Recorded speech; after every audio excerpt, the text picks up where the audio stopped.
Standard operating procedure for our shop, Jammin Auto and Tire, we believe in full disclosure.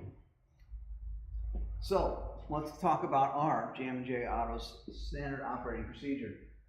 When a customer comes in, their concerns on the vehicle are collected and approved. Then the vehicle is test driven if drivable. We're going to do what's called the digital vehicle health check. We do these, we look the car over bumper to bumper, and then those results are texted to the customer with pictures and everything. Green is good, yellow needs to be addressed soon, red needs to be addressed now.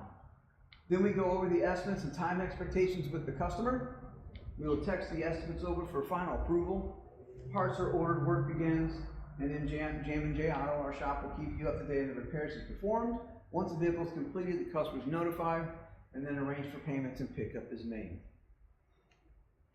Why we do vehicle health checks? First off, we want to make sure the vehicle is worth investing in.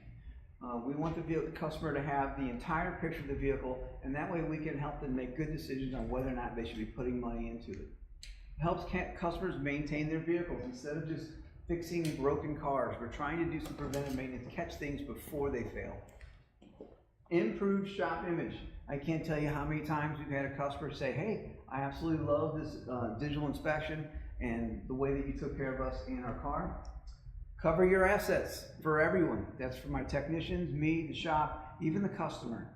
In our wonderfully litigated society, it's very important that we document what we're seeing on these cars.